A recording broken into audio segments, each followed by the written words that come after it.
Thank you. How many times will that good old dog apologize? Well, let me say a very good morning to our cherished viewers and also the good people of Western Region and Effia constituency whom I represent.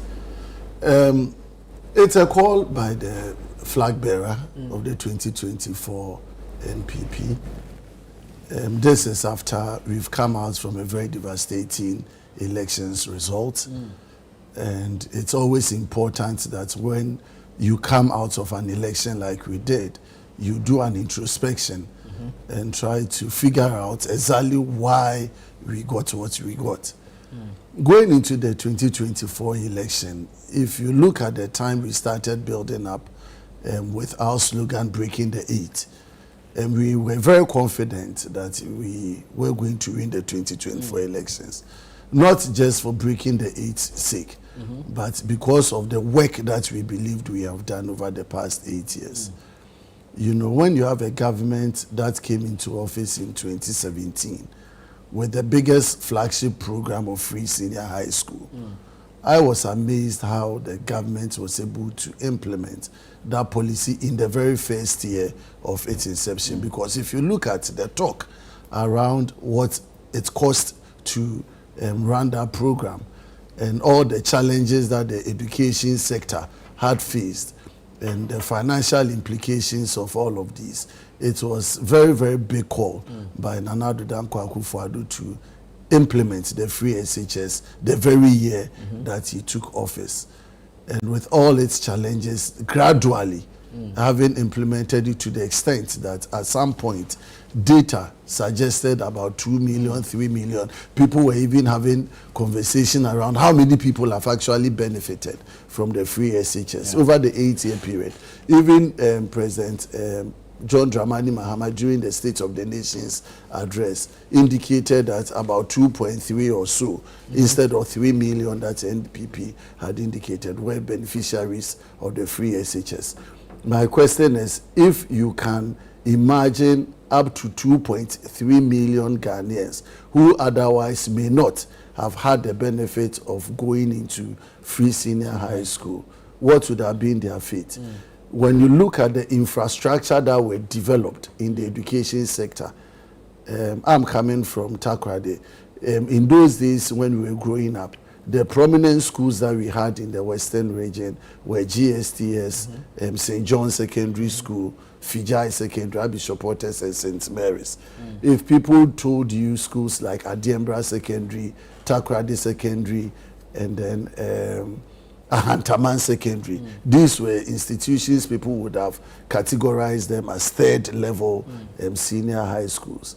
But with the introduction of the free SHS and the need to rebuild infrastructure and also improve on quality of education, I was amazed when I visited an institution like Ahantaman Secondary, which has become now one of the household secondary schools in the Western region, where people proudly apply, and you even find it difficult having access to such a school. And you take a school like Udogono, the infrastructure that was built, and the STEM schools that were built. But there were challenges with the infrastructure also. Definitely, because the free senior high school had the volume. More numbers. Exactly. So the issue is that it was a bold step. You needed to implement it anyway. We had to even do double track to accommodate. And as at now, we still have some few schools that are still double tracking. And government is committed, according to the Honorable Minister Idrisu, to phase it out completely in 2026.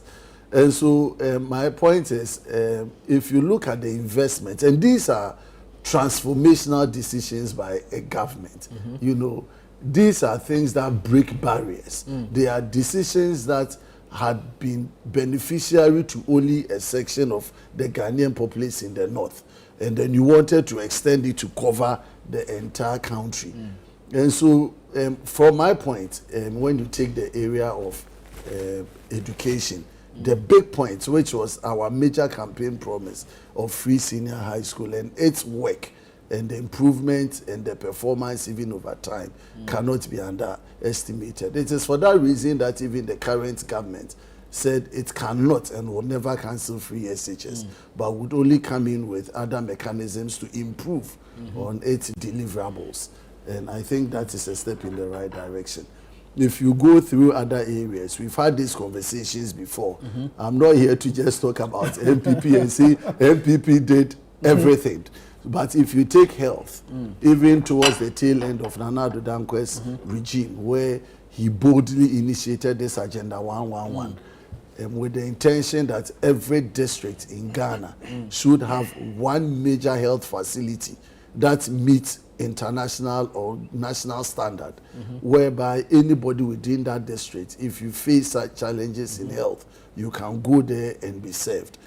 Though we were unable to complete the entire Agenda 111, by the time we were leaving office, information was, oh, we've completed only 3 and 2 and 1. And my point was, even if we completed 0, but then you have built it at various stages of completion, whether 20%, 50%, 80%, 90%. It is, governance is a continuum. The question is, was it relevant to build such an infrastructure for the benefit of Ghanaian healthcare? Again, I'm coming from Western region. Our biggest hospital is Effia Nkwanta. If you come to my constituency, Effia, which is within the metropolis, the only reliable or bigger hospital we have is Kwesimintim Hospital, which used to be a polyclinic. And when you visit that hospital and you look at the conditions of such a hospital, that is one of the busiest in the Western region. In fact, along the N1, on Takoradi Aguna Nkwanta area, any disaster, any road accident that happens, that is the first point of call. Perfect or fantastic medical service providers, but the infrastructure is not there. So if I had the land and they had built a modern facility like the Agenda 111 and it is supposed to work, can you imagine? I went and visited the place, mothers, maternity, people who were giving birth, and you look at the condition in which people give birth in Ghana, in Takoradi. I wonder what is happening to people living in the villages. Okay. Has the one in your area been completed? No, we didn't have one. You didn't have we one? didn't have one. We didn't have one. Because you have the regional Effia Nkwanta, Effia which Nkwanta. is under construction. You know, the Akufo-Addo government also awarded contract for a major facelift to raise Effia Nkwanta to the standard of Kolebu Teaching. Is that why you gave him the statue? That was what informed partly. You know, so. But then there's the Takoradi hospital itself. Oh, that was we call a European hospital. European hospital. Exactly. That is It's also struggling. It has infrastructure challenges. No, I spoke it to is the medical doctor quite recently. Yeah. And the emergency units is still not completed. Oh, but I think, again, of course, there might be challenges with it, but it's still one of the major health service deliveries in the Western region. So my perspective here, narrating 1, 2, or 3 that areas that I think the NPP had done so well, and that's why Bawumia, if he says that the government did some good work, if you take road, there's been debate as to how many kilometers of road are done. Some say they were not started and completed. Some were rehabilitated. And so my question, whether it was started and completed 3,000, 10,000 kilometers or 3,000 or what have you, the most important point is that MPP did one of the major road infrastructure developments in this country. These are there for people to see. Most of them, if you come to Western region again, if you take Accra, all the flyovers that you could count, if you come to Takoradi, a lot of them were initiated, couldn't be completed. If you take the Sekendi to Takoradi road, dualization. MPP lost woefully in the Western region. Exactly. Due to the touch and go. Exactly. Things. So you didn't finish the road project. But you see, so what I'm I say. You are mentioning road No, but you see, I am a person who believes in future development and growth. You see, this business of doing politics in 4-year cycle and trying to build a nation in 4 years is not realistic. The thing is that, what is the vision of this country?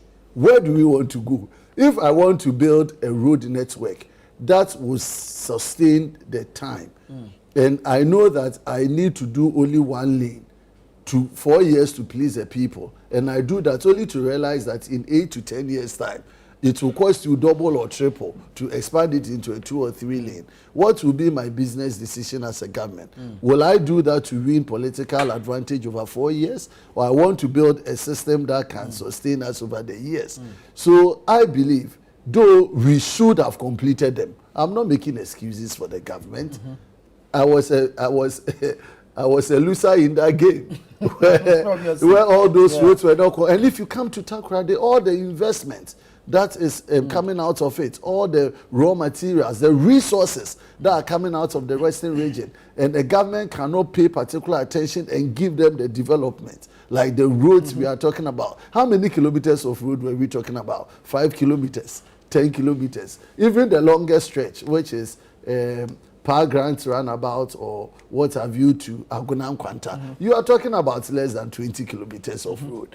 So why would the government of the day, which is my government, in 8 years, not complete these projects? And so if the people punish us, they have a right to punish us. To punish you. Exactly.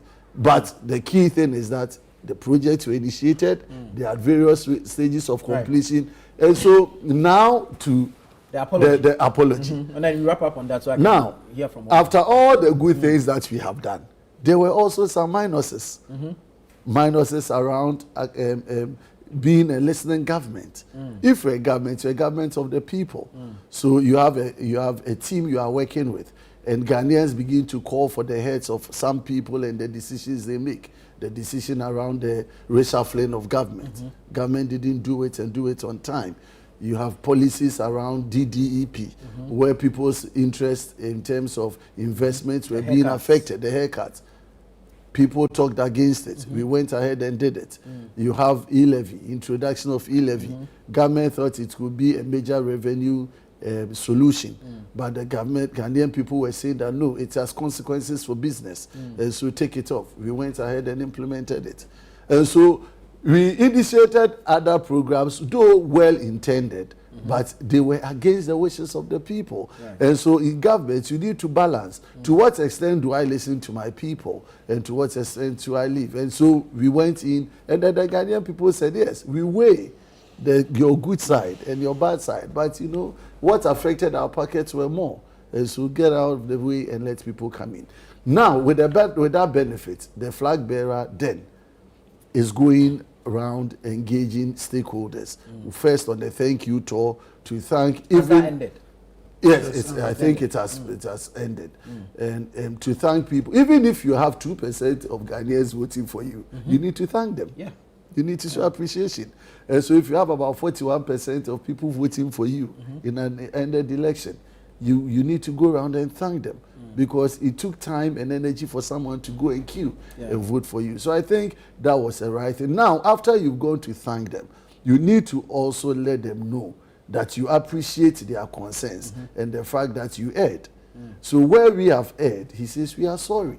Why not? We should apologize. That is the hallmark of a great leader. A great leader is the one who sees that I had a responsibility. Though as vice president, he didn't carry the overall mandate of the people. The president of the day had the power to make decisions. Vice president had input into governance. Whether his inputs were taken or not is neither here nor there. The most important thing is that government was not sensitive to some of the concerns of the Ghanaian people. Ghanaians have punished us. We are sorry. Justin Kodia have said we are sorry. I have gone around to tell Ghanaians and my good people that, thank you for voting for me, but where my government did not do well, I am sorry. So it is good to show that kind of maturity and then assure them that given the next opportunity, we are guided by your wishes and we are going to work hand in hand with the Ghanaian people and see how best we can move the country forward.